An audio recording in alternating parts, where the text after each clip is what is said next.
시청자 여러분 안녕하십니까? 7월 15일 라이브 정책 K 3부를 시작합니다. 이 방송은 유튜브 라이브 정책 K 채널에서 실시간으로 시청할 수 있습니다. 국민의 목소리에 부동산 시장의 해법을 찾는 부동산 토론회가 어제에 이어 오늘도 진행됐습니다. 부동산 시장 안정을 위해 어떤 과제들이 제시됐는지 주요 내용 짚어봅니다. 국민과 함께하는 정부의 두 번째 업무 보고가 열렸습니다. 국민 삶의 변화를 이끌 핵심 정책들이 발표됐는데요. 어떤 내용이 담겼는지 살펴봅니다. 정부가 하반기 경제 성장 전략을 발표했습니다. 고물가, 고금리, 고환율, 이른바 3고 리스크에 대응하고 성장 동력을 이어가기 위한 주요 정책을 살펴봅니다. 주요 대담에 앞서 먼저 오늘의 정책 소식으로 문을 열겠습니다.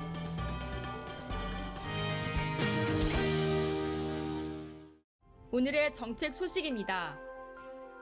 이재명 대통령이 오늘 정부 부처 업무보고에서 대부분의 부처가 1년간 많은 성과를 냈다며 앞으로 남아있는 3년 11개월이 더 중요하다고 강조했습니다. 이 대통령은 개혁과 혁신 모두 잘 돼야 한다며 지금까지는 잘 가고 있다고 생각한다고 밝혔습니다. 한성수 국무총리가 오늘 비상경제점검회의에서 국제유가와 공급망 불안을 상수로 보고 장단기 대책을 추진해야 한다고 밝혔습니다. 한 총리는 또 관계부처에 중동발 에너지 충격이 민생에 전이되지 않도록 만전을 기해달라고 당부했습니다. 지난달 수출액은 1,022억 달러로 사상 첫 1,000억 달러를 넘었습니다. 관세청에 따르면 반도체 수출은 전년 대비 196.9% 늘어 400억 달러를 넘어섰습니다. 올해 상반기 산업재해 사고 사망자는 253명으로 상반기 기준 역대 최저치를 나타냈습니다.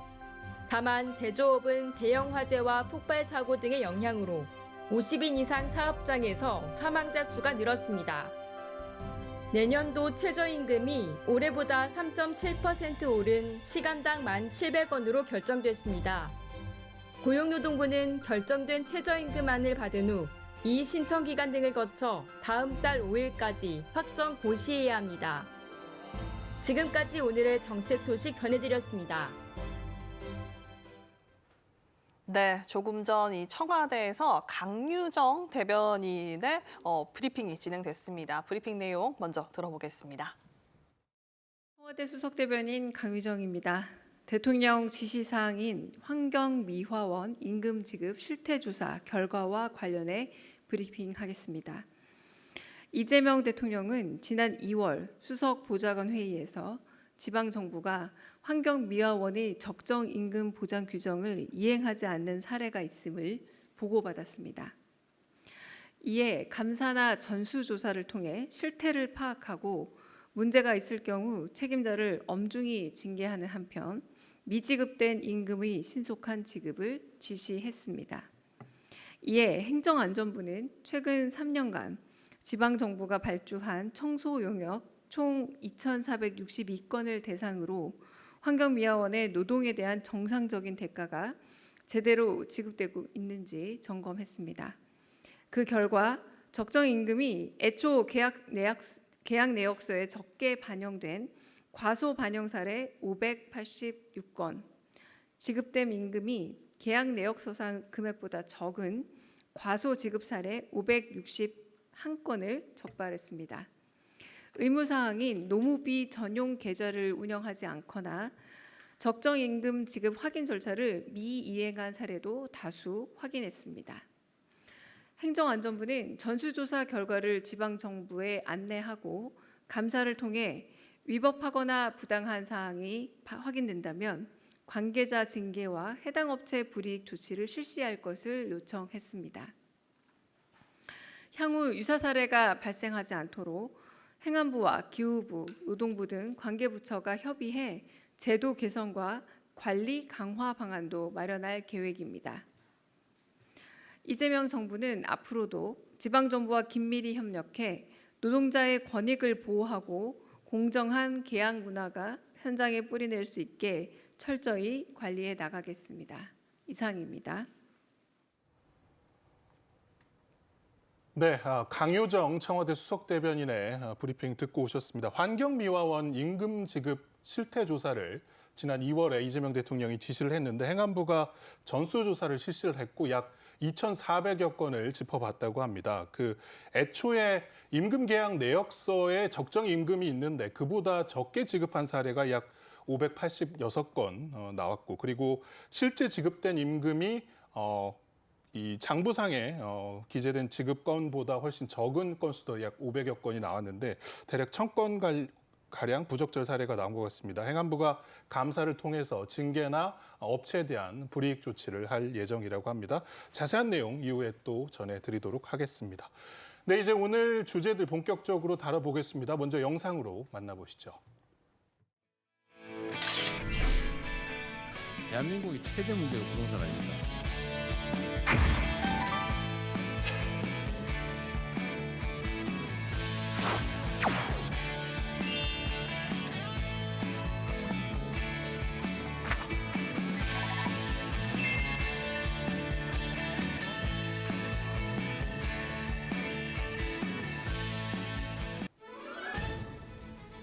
부동산 시장 해법 마련을 위한 대국민 토론회가 이틀째 이어졌습니다.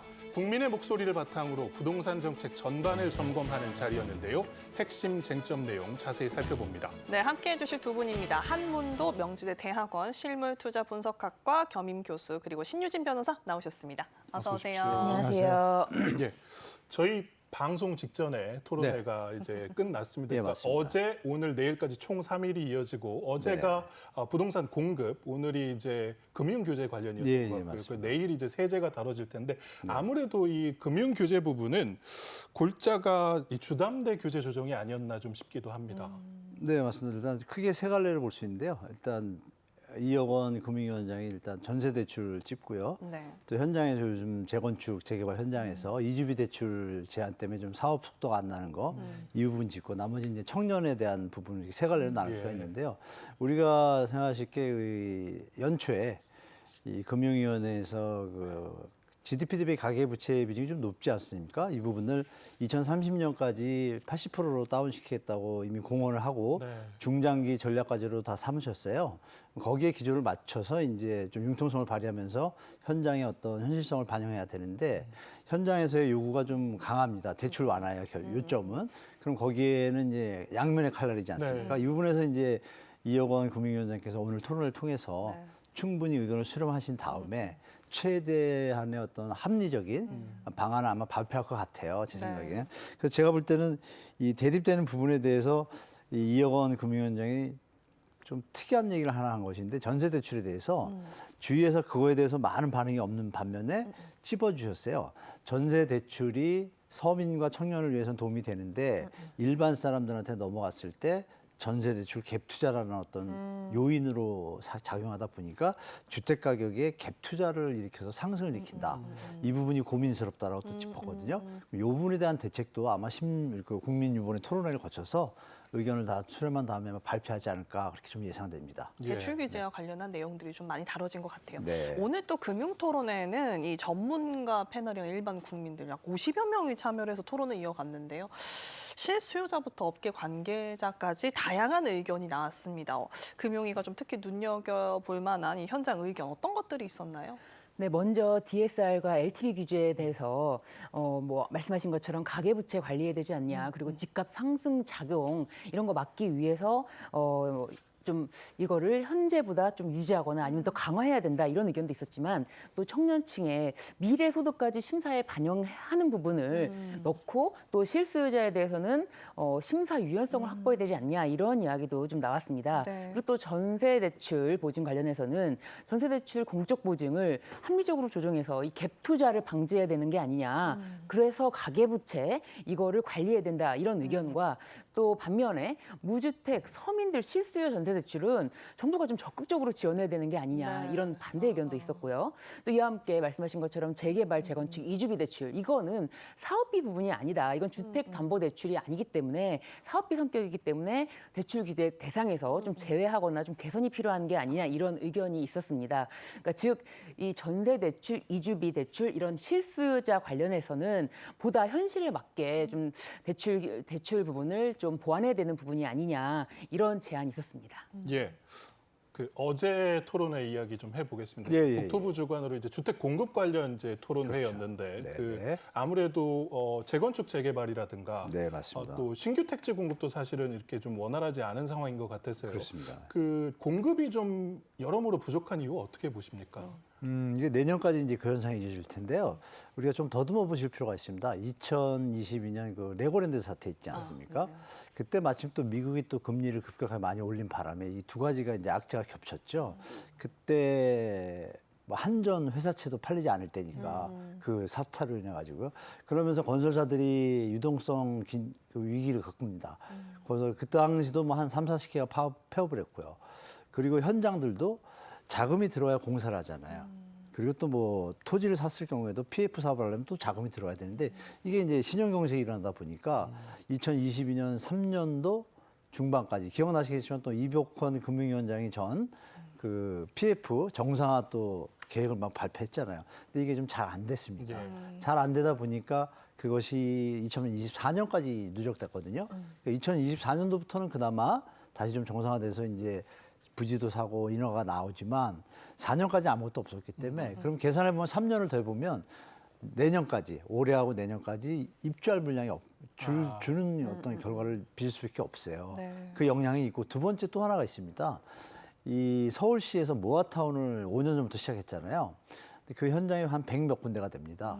그리고 그 당시에 3만에서 5만 원, 이번에 뭐 서울시장 되시기 전에 공약으로는 11만 원까지 확대하겠다고 하면서 지역을 많이 지정을 했어요.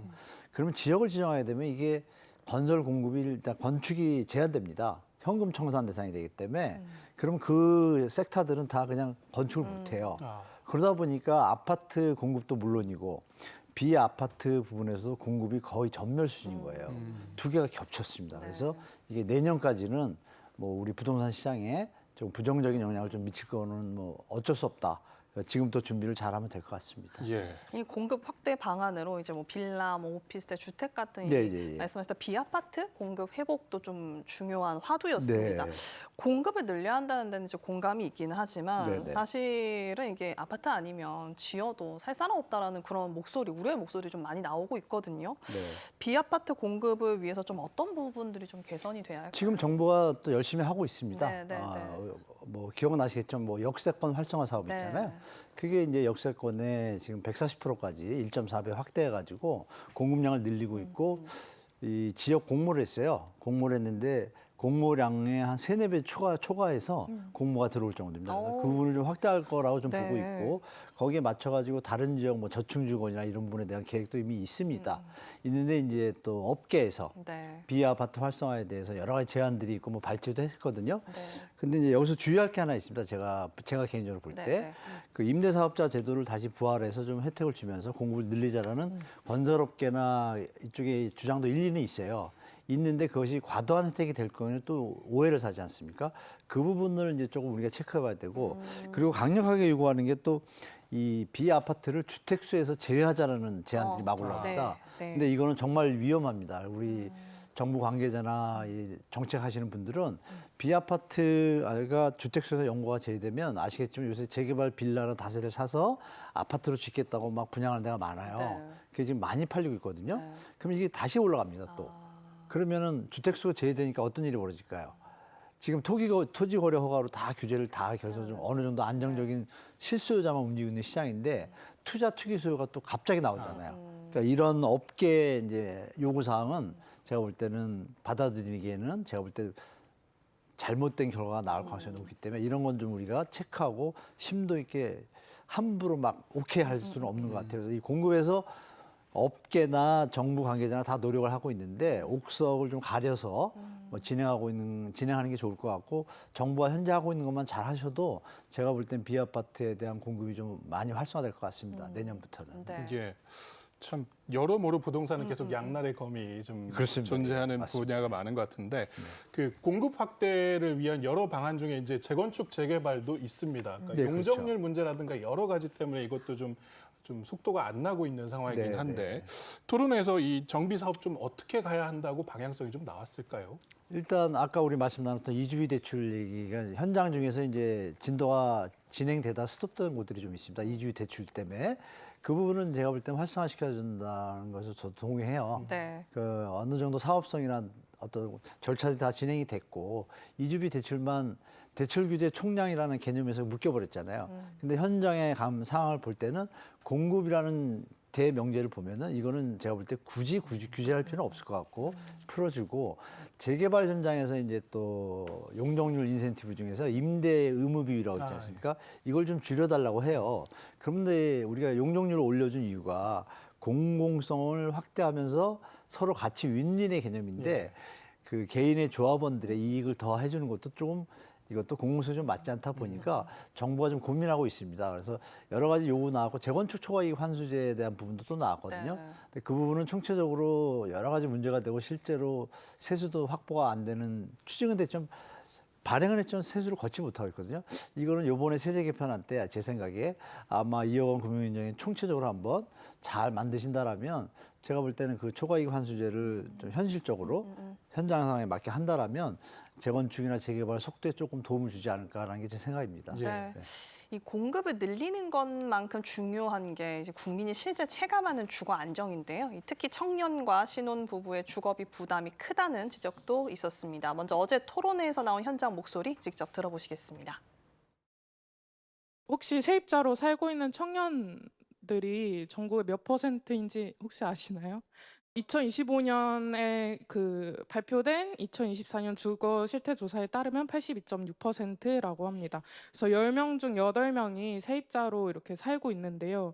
그렇기 때문에 주거 안정을 위한 제도를 이야기하려면 세입자들의 권리를 실질적으로 보장할 수 있는 방향으로 가야 하는 것이죠. 네, 방금 들으신 것처럼 이 청년 세입자의 주거 현실도 좀 중요한 화두였습니다.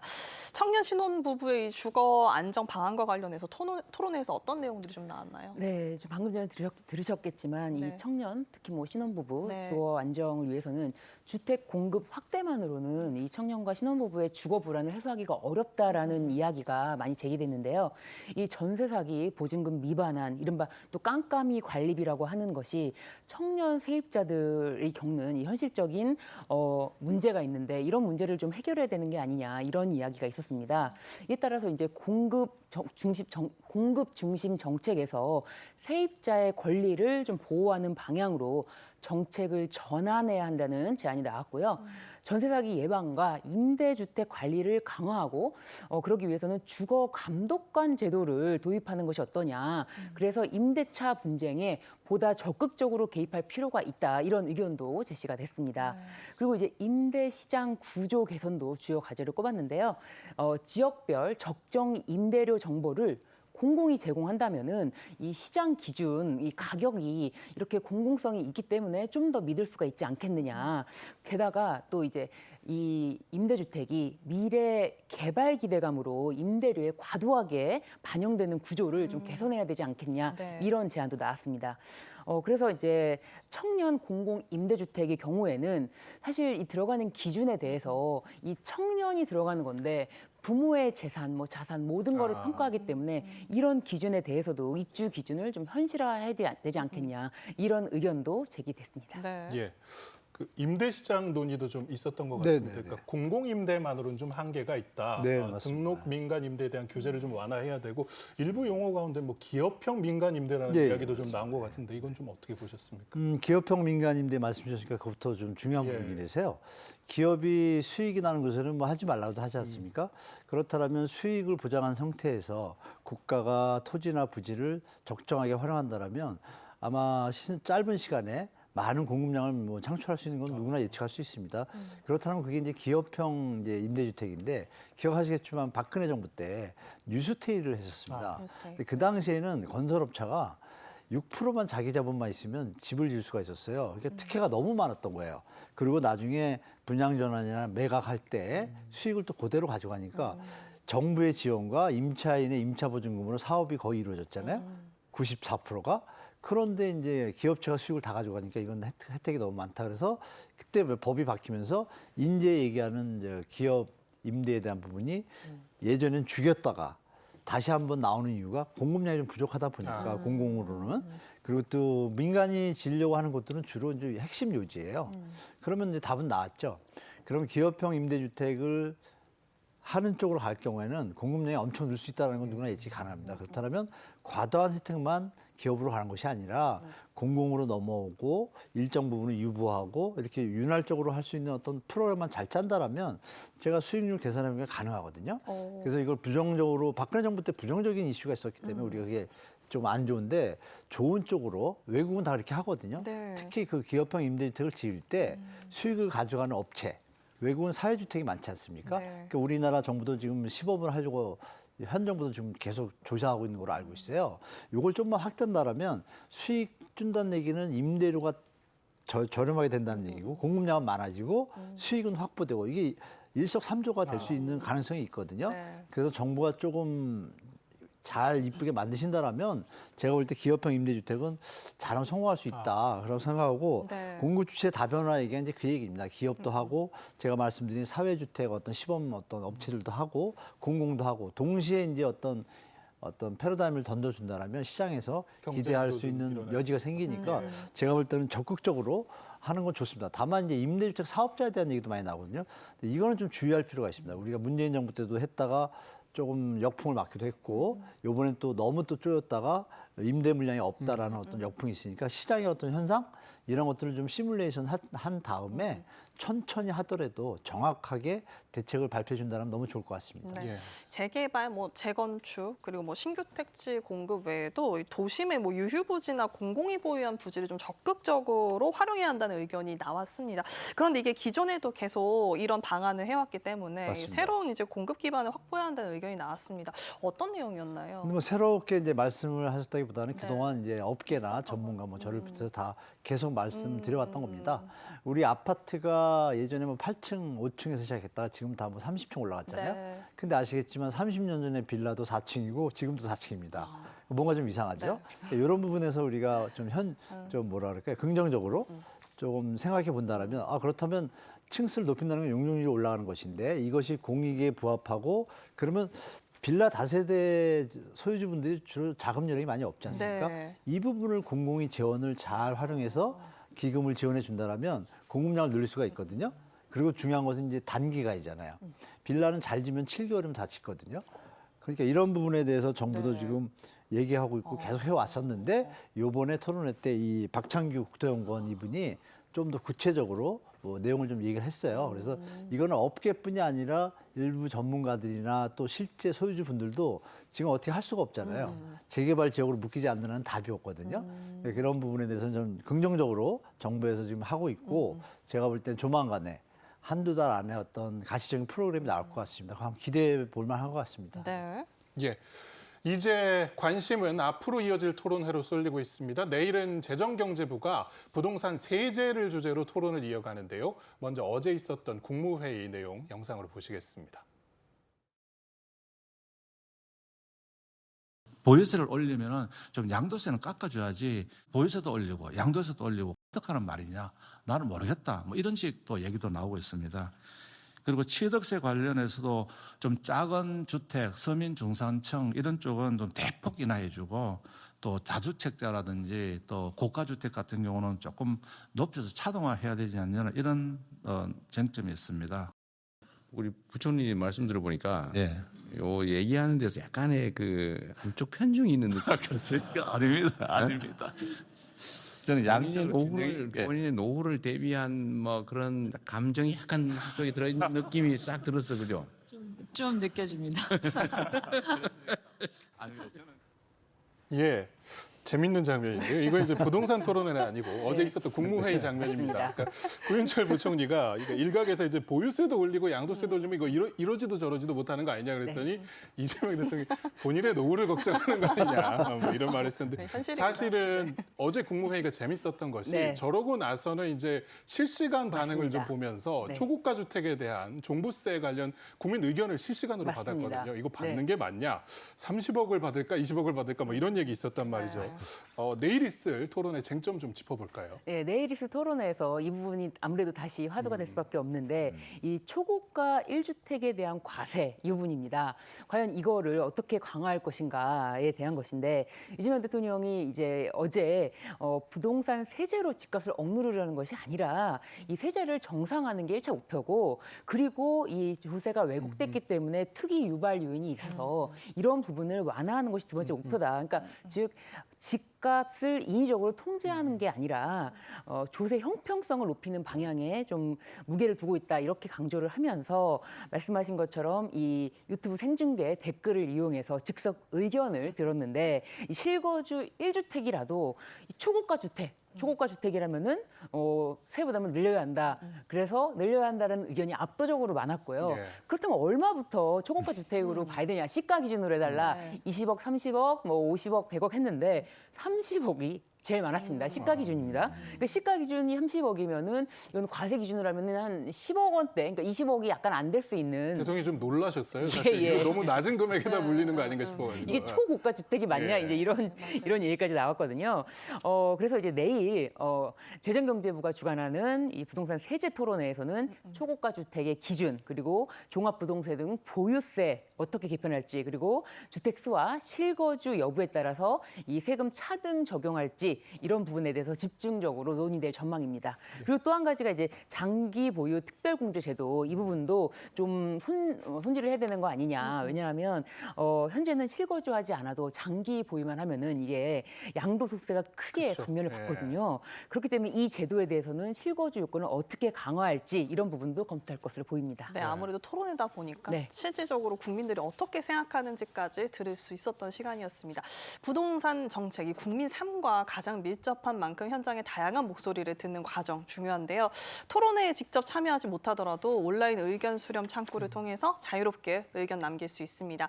국민과 함께 만드는 부동산 정책 많은 관심 바랍니다. 예, 이번 주제 여기서 마무리하겠습니다. 함께해 주신 한번더 교수님 감사합니다. 네, 고맙습니다. 네, 다음 주제 영상으로 만나보겠습니다. 국정의 핵심 축은 기본적으로 청와대가 아니라 정부의 부처청입니다.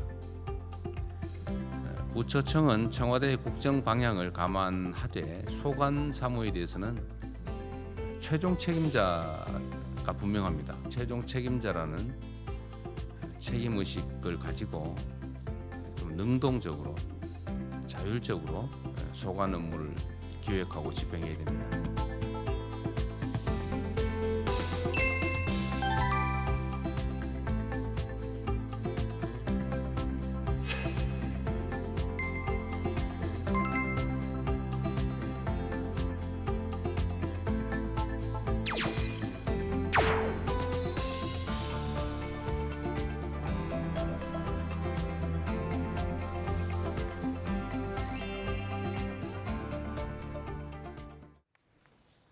네, 두 번째 주제부터는 윤현석 기자와 함께 보겠습니다. 어서 오세요, 윤 네, 기자. 안녕하세요. 반갑습니다. 네, 일단 이재명 대통령 바쁩니다. 이제 어제는 이제 국무회의를 주재를 했는데 오늘은 이제 생중계 업무 보고가 이제 시작이 됐어요. 총 9회에 걸쳐서 진행이 되는데요. 첫 번째 업무 보고와 이제 두 번째 업무 보고랍니다. 이제 어떤 차이점이 있었는지 말씀해 주시죠. 네, 일단 지난해 업무 보고에서 굉장히 날카로운 검증이 좀 이루어졌지 않습니까? 네. 그래서 올해 송곳 검증을 받을 대상들부터 좀 설명을 드려야 될 것 네, 같은데 네. 일단 올해는요 25개 정부 부처 그리고 18개 청, 7개 위원회 그리고 국민 체감형 사업을 추진하는 140개의 공공기관입니다.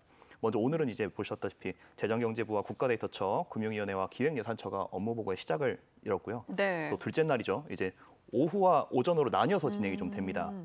예, 오전에는 과학기술정보통신부 그리고 방송미디어통신위원회 등 업무 보고를 진행하고 오후에는 국토교통부와 농림축산식품부 그리고 보건복지부와 성평등가족부 등이 업무 보고를 좀 진행을 합니다. 네. 일단 그 외 부처의 업무 보고는 8월로 조금 미뤄졌습니다. 8월 그렇군요. 초에 진행을 네, 하고 네. 세부 일정은 추후에 확정되는 대로 좀 공개를 할 예정이라고 합니다. 네.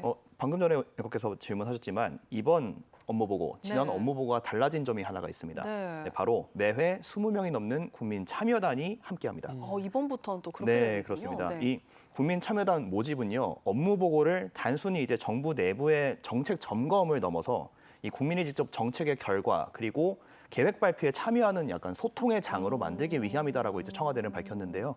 그래서 이제 지난 1일부터 6일까지 이 대통령의 SNS를 통해서 국민 참여단을 모집을 했습니다. 네. 이 신청자 수가 생각보다 많았다고 해요. 이제 중복 신청 인원을 제외하고 약 1,200여 명이 참여를 했다고 하는데 와, 경쟁률이 좀 네, 높았네요. 경쟁률이 굉장히 네. 높았습니다. 경쟁률이 이제 6.3대 네. 1을 보였고요. 이 어느 부처의 업무 보고가 가장 인기가 많았는지 또 볼 수 있는 그런 네. 설문 중에 하나인데 네. 어느 부처라고 예상을 하십니까? 아, 어딜까요?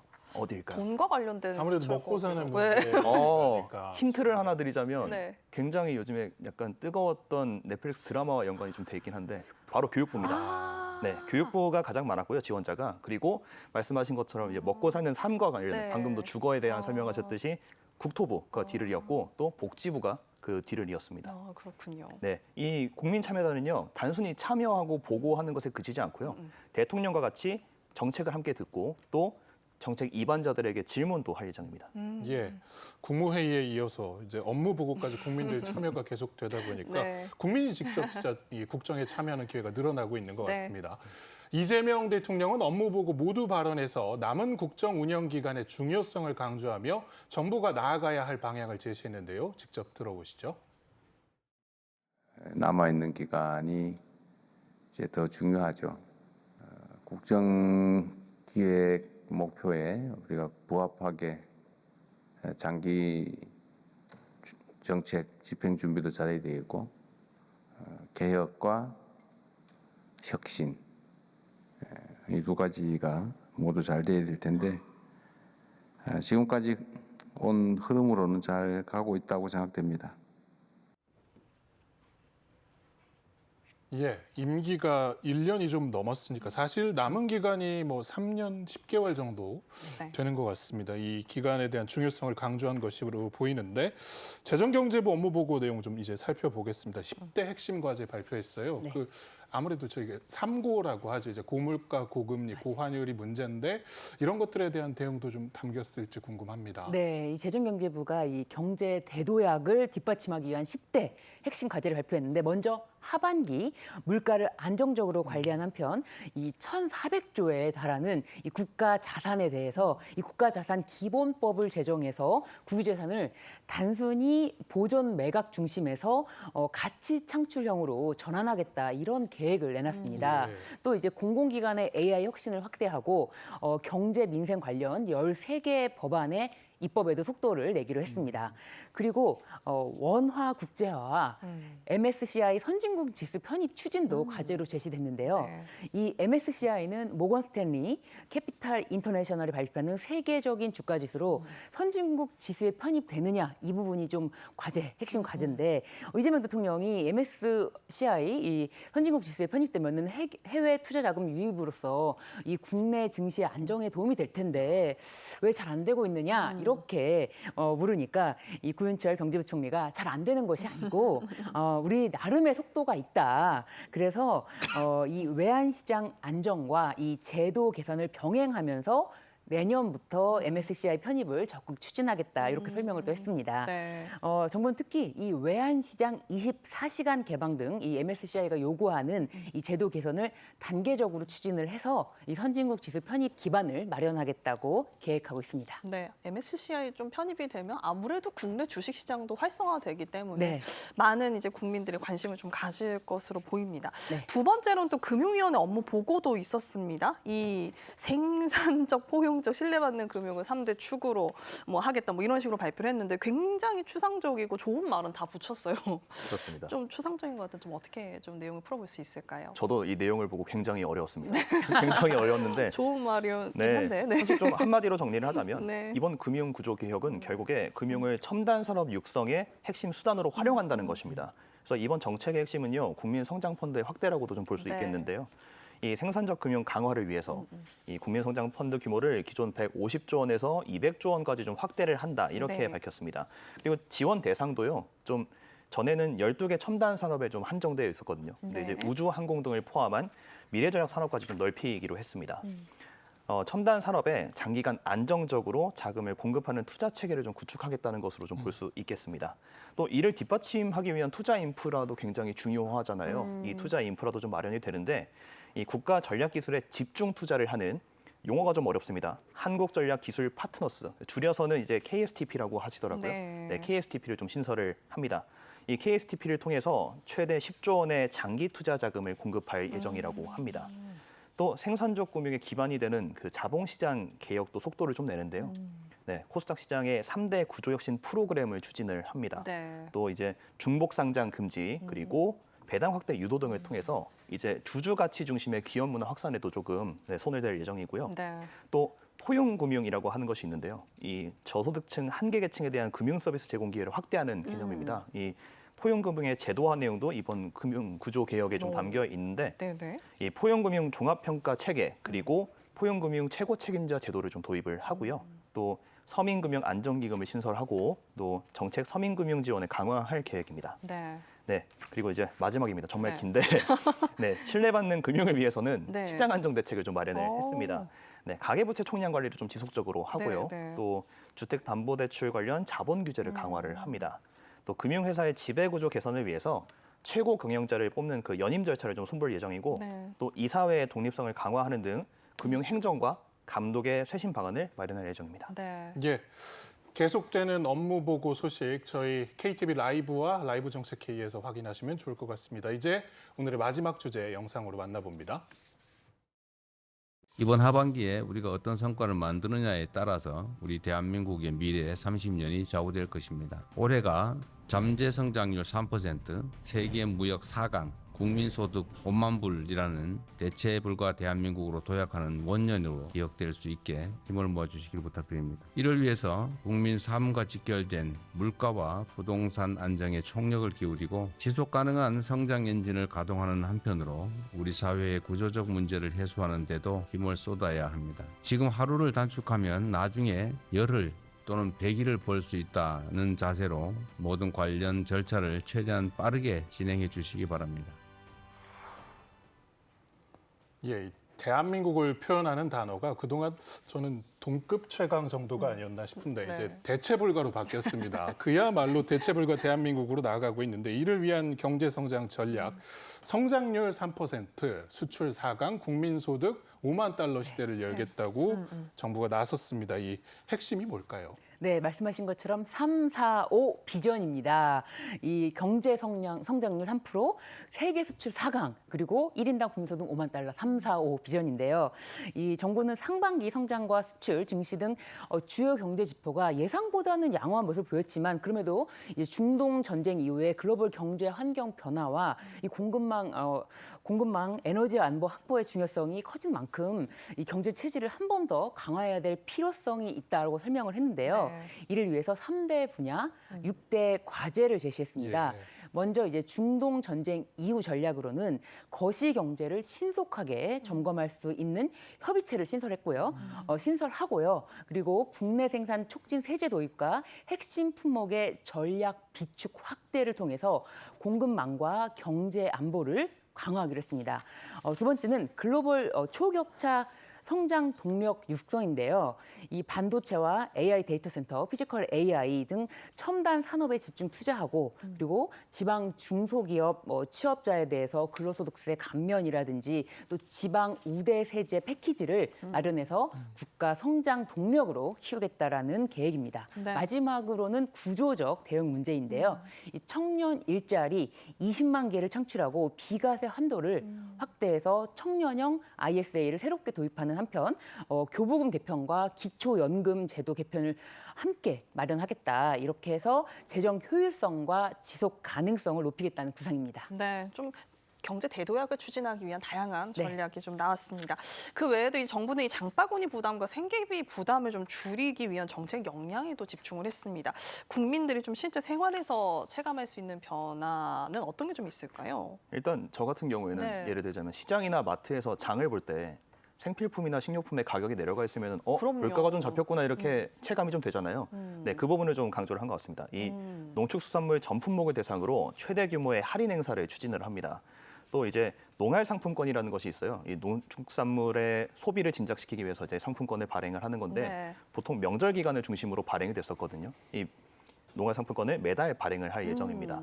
또 이제 공급과 유통 전반에 걸쳐서 가격 하락을 좀 유도를 하는데요. 네. 이를 위해서 도매시장 출하 그리고 수입의 확대를 추진을 합니다. 또 최근에 가격이 많이 오른 또 식료품이 달걀입니다. 달걀이 올랐군요. 많이. 네, 그래서 박성호 앵커가 방송 스튜디오 들어오기 전에 직접 만든 수플레 팬케이크 사진을 보여주고 정말 맛있겠습니다 이렇게 이야기를 했었는데 그 수플레 네. 팬케이크에도 달걀이 들어가잖아요. 그렇죠. 네, 이 많이 못 만들어요. 네, 그래서 달걀값을 좀 낮추는 대책도 마련이 됐는데 이 납품 단가 지원을 이제 30개 기준으로 39 기준으로 2,000원에서 3,000원까지 좀 확대를 합니다. 네. 그리고 신선한 2억 개를 추가로 수입을 해서 중소형 유통업체 그리고 제과 제빵점에 좀 공급을 할 예정이라고 합니다. 네. 이 밥상의 단골 손님 중에 한 명이 또 고등어잖아요. 고등어. 네, 고등어도 이제 정부가 가격을 좀 낮추기 위해서 대책을 마련했는데 이 500억 원을 투입을 해서 직접 수입 수매한 뒤에 시중에 좀 저가로 공급을 할 예정입니다. 네. 그리고 고등어의 친구죠. 그 갈치 오징어도 150억 규모를 직수매 물량을 해서 할인 방충할 계획이라고 좀 합니다.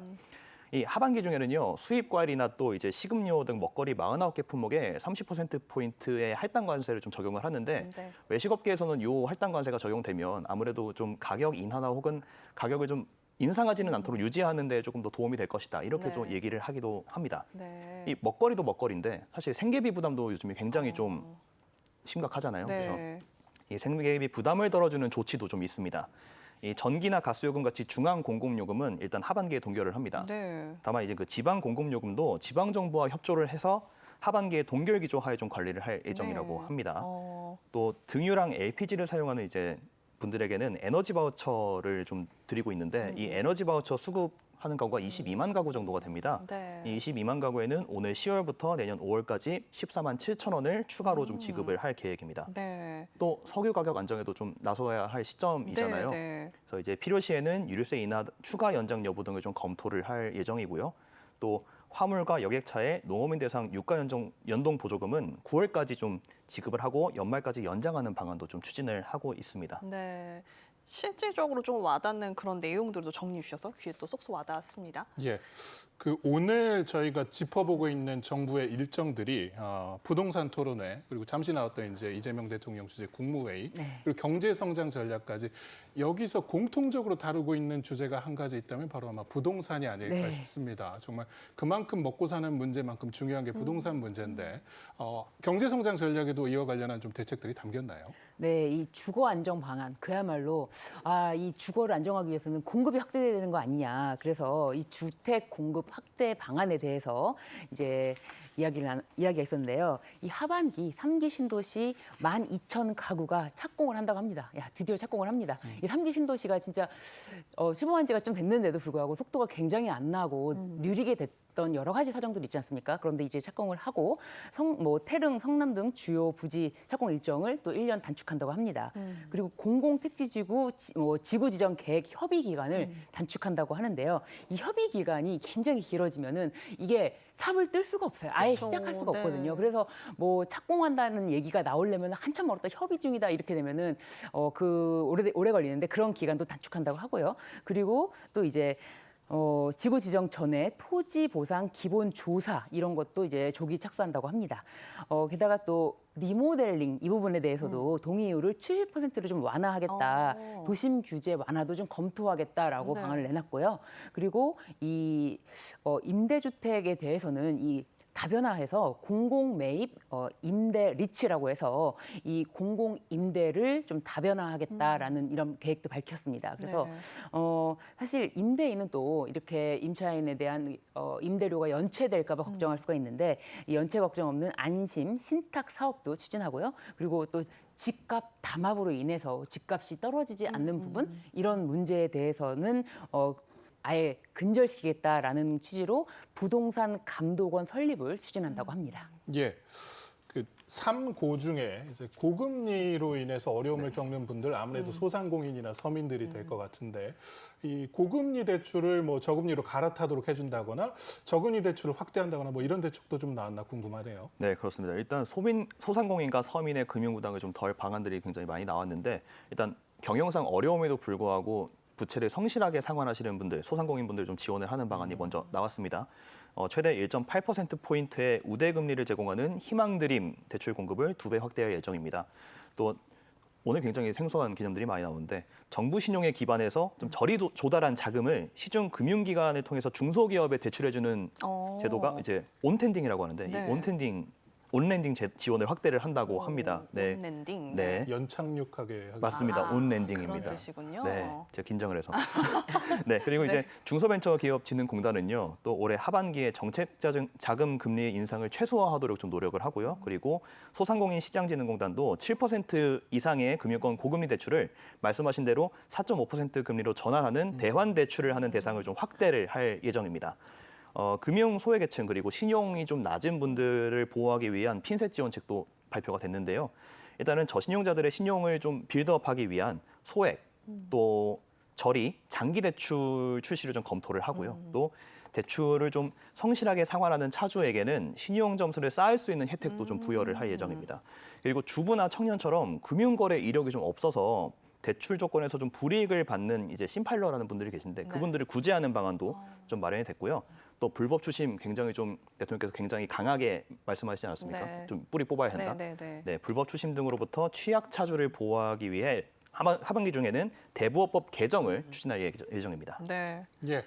금융 결국은 민생과 직결되는 문제인 만큼 이번 대책들이 소상공인과 서민들의 어려움을 덜어주는 실질적인 지원으로 이어지길 기대해 보겠습니다. 네, 지금까지 신유진 변호사 그리고 윤현석 기자 함께했습니다. 오늘 말씀 고맙습니다. 고맙습니다.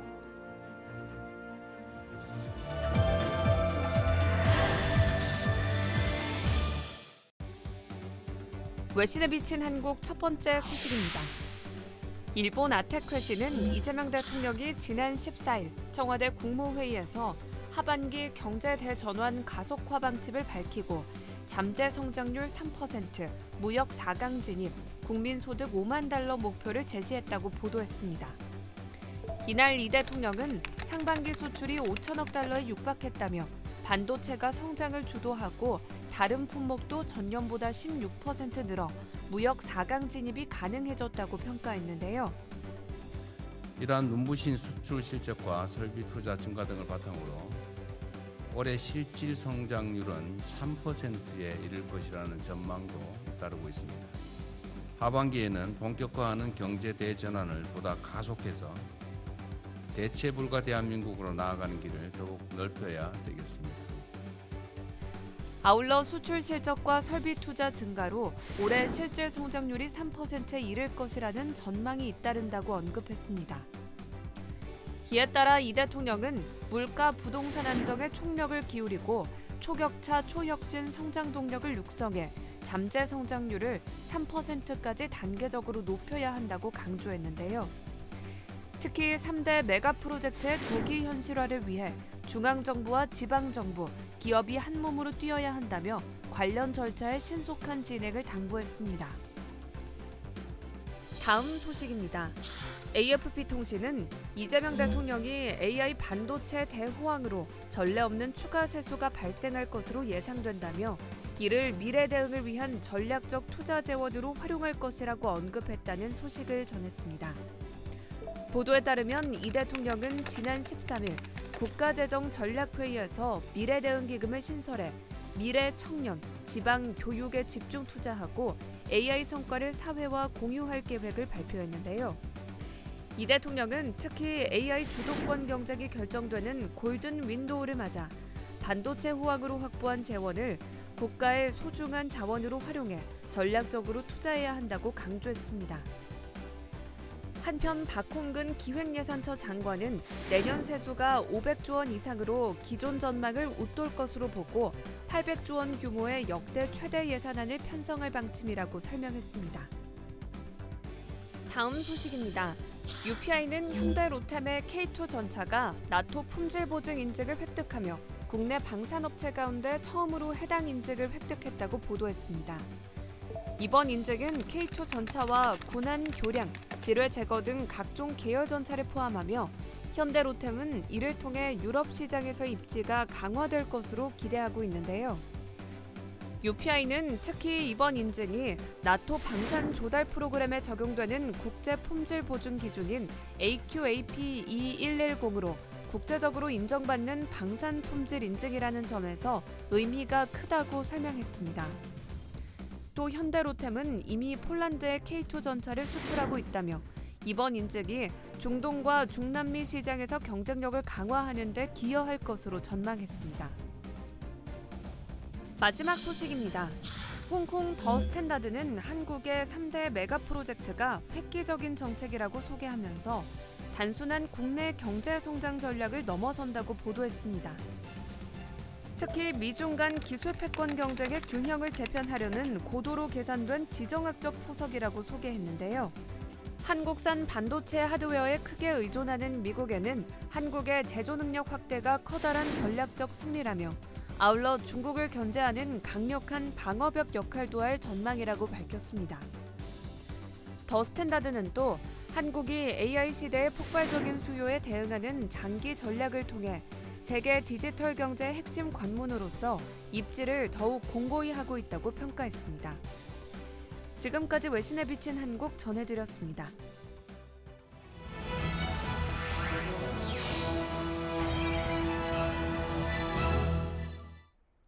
국정을 더 촘촘히 살펴봅니다. 보도자료 브리핑입니다. 권익위가 부정부패 신고자 보상을 대폭 강화하는 방안을 추진합니다. 수입 회복 금액의 30%를 신고자 보상금으로 지급하기 위한 법 개정안이 입법 예고됐는데요. 현행 제도에선 보상금 산정이 가액의 4%에서 30%까지 차등 지급됐습니다. 개정안은 이를 개선해 보상금 지급 기준을 30%로 일원화하는 내용이 담겼습니다. 개정안은 다음 달 24일까지 입법 예고되며 권익위 누리집에서 내용을 확인할 수 있습니다. 삼계탕 하면 대표적인 복날 음식인데요. 올해는 우리 토정닭과 함께 새로운 삼계탕 레시피 즐겨보시는 건 어떨까요? 농진청이 직접 개발한 토종닭 품종, 우리 맛닭으로 만들 수 있는 이색 음식들을 소개했습니다. 맛닭 볼과 토마토 소스, 퀘사딜라 등인데요. 먼저 맛닭 볼과 토마토 소스는 삼계탕 재료를 활용해 한입 크기로 즐길 수 있는 음식이고요. 맛닭 퀘사딜라는 닭고기와 인삼, 찰박이 어우러진 건강식인데요. 누구나 부담 없이 즐길 수 있도록 만든 게 특징입니다. 농진청 누리집에서 이색 삼계탕 조리법을 볼 수 있으니까요. 레시피를 참고해 보셔도 좋겠습니다.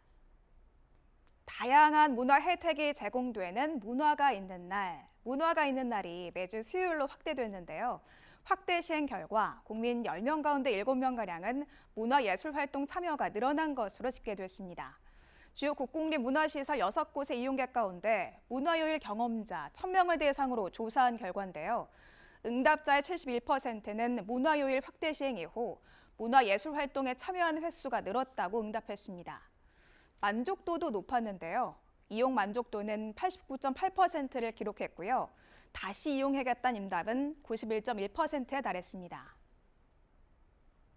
문체부는 앞으로도 국민들이 일상에서 더 쉽고 즐겁게 문화를 누릴 수 있도록 제도를 발전시켜가겠다고 밝혔습니다. 지금까지 보도자료 브리핑이었습니다.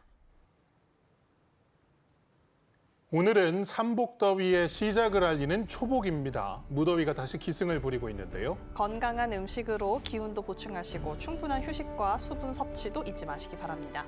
오늘 저희가 준비한 소식은 여기까지입니다. 시청해주신 여러분 고맙습니다.